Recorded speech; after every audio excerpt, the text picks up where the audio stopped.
ഇതാണ് വക്കം പ്രബോധിനി UP സ്കൂളിലെ mathematical diagnosis research centre.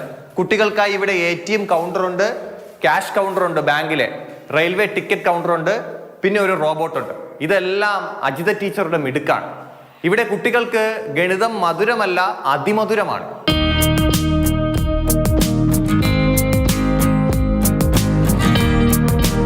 Life സ്കില്ലുമായിട്ട് connect ചെയ്ത് എങ്ങനെ കണക്കിന് ജീവിത രീതിയായിട്ട് കണക്ട് ചെയ്ത് കൊടുക്കാം, ആ ഒരു ചിന്തയാണ് എൻ്റെ ഉള്ളിൽ ആദ്യം വന്നത്. ബാങ്കിംഗ് ഇടപാടുകൾ വിദ്യാർത്ഥികളെ പഠിപ്പിക്കാനായി താൽക്കാലിക ബാങ്ക് ATM. സ്കൂളിന് വേണ്ടി നമ്മൾ ഇങ്ങനെ ഒരു പേരൊക്കെ നമ്മൾ സ്വന്തമായിട്ട് ക്രിയേറ്റ് ചെയ്ത് ഡിസൈൻ ചെയ്തതാണ്. ഇത് ATM കൗണ്ടറുണ്ട്. ATM കൗണ്ടറിനകത്ത് ഡിനോമിനേഷനും ആളും, അതിന് മെഷീന് പകരം കുട്ടി തന്നെയാണ് ഇരിക്കുന്നത്. ഇതിൻ്റെ പ്രവർത്തനം ഇപ്പോൾ ഒരാൾ കാർഡും എമൗണ്ട് എഴുതിയ സ്ലിപ്പും കൂടെ അകത്ത് കൊടുക്കുമ്പോൾ അകത്തിരിക്കുന്ന കുട്ടി എല്ലാ ഇനം തുകകളിൽ നിന്നും രൂപ എടുക്കണം. 500 നോട്ട് 8 എടുക്കുമ്പോൾ 4000 ആവുന്നു. അവിടെ ഗുണനമാണ്. കുട്ടി ഗുണനമെന്ന് അറിയാതെയാണ് അത് ചെയ്യുന്നത്. ഇവിടുന്ന് പൈസ എടുത്തതിന് ശേഷം നമ്മൾ റോബോട്ടിലേക്കാണ് പോകുന്നത്. അതിനകത്തും മെഷീന് പകരം കുട്ടിയാണുള്ളത്. അപ്പോൾ അതിനകത്തിരിക്കുന്ന കുട്ടി ആ ഡിനോമിനേഷൻ അനുസരിച്ചുള്ള തുക അതിലുണ്ടോ, ഓരോ ഇനവും അങ്ങനെ നോക്കി വെരിഫൈ ചെയ്തിട്ടാണ്. അവിടെ എല്ലാം ഓക്കെ ആണെന്നുണ്ടെങ്കിൽ പച്ച ലൈറ്റ് കത്ത് ഒരു നല്ല മ്യൂസിക് കേൾക്കും.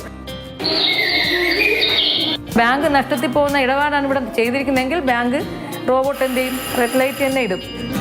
കൊടുത്ത ആളും എടുത്ത ആളും കൂടെ പോയിരുന്ന് അത് കറക്റ്റ് ചെയ്യും. ക്യാഷ് കൗണ്ടറും ലാമിനേറ്റഡ് കറൻസി നോട്ടുകളും ചെക്ക് ലീഫുകളും റോബോട്ടും ഉൾപ്പെടെ സജ്ജീകരിച്ചിട്ടുണ്ട്. ചെക്ക് ലീഫ് ഫില്ല് ചെയ്യുമ്പോൾ ഞാൻ ഒരു 0 അധികം ഇട്ടുപോയാൽ എൻ്റെ പൈസ നഷ്ടം വരും. അതുപോലെ ബാങ്കിൽ ഇരിക്കുന്ന ഒരാൾ ആ എമൗണ്ട് കൃത്യമായിട്ട് ശ്രദ്ധയോടെ നോക്കിയില്ല എന്നുണ്ടെങ്കിൽ ബാങ്കിൽ നിന്ന് എൻ്റെ ജോലിക്ക് പ്രശ്നമാകും. അപ്പോൾ അത്രയ്ക്ക് സീരിയസ് ആയ കാര്യങ്ങളിലേക്കാണ് കുട്ടി ഒരു വ്യക്തിയായി മാറുമ്പോൾ ജീവിക്കേണ്ടത്. കുട്ടി കണക്ക് പഠിക്കുന്നതെന്ന് പറഞ്ഞാൽ ലൈഫ് സ്കില്ലോട്ട് കണക്ട് ചെയ്താണ് നമ്മൾ ഈ പ്രവർത്തനങ്ങൾ ചിട്ടപ്പെടുത്തിയിരിക്കുന്നത്. പാഠഭാഗങ്ങളുടെ പ്രായോഗിക സാധ്യത മനസ്സിലാക്കാൻ വീടുകളുടെ പ്ലാൻ തയ്യാറാക്കുന്നതുൾപ്പെടെ പ്രാഥമികമായി പരിശീലിപ്പിക്കുന്ന സിവിൽ എഞ്ചിനീയറിംഗ് വിഭാഗവും സജ്ജമാക്കിയിട്ടുണ്ട്. നമ്മൾ സ്റ്റാർട്ട് ചെയ്തപ്പോൾ ഒരു കുട്ടി വരച്ചതാണ്.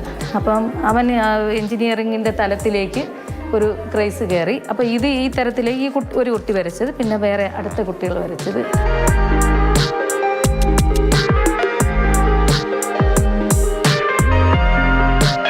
ടീച്ചർ കണ്ടിന്യൂസ് അസസ്മെൻ്റ് ആണ് ചെയ്യുന്നത്. കുട്ടിയുടെ എഴുത്ത് മാത്രമല്ല നോക്കുന്നത്, കുട്ടിയുടെ പ്രവൃത്തിയും നോക്കിക്കൊണ്ടാണ് ടീച്ചർ. ഫുൾ സംസാരം കുറവ്, കുട്ടിക്ക് ചിന്തിക്കാനുള്ള സ്പേസ് കൂടുതൽ.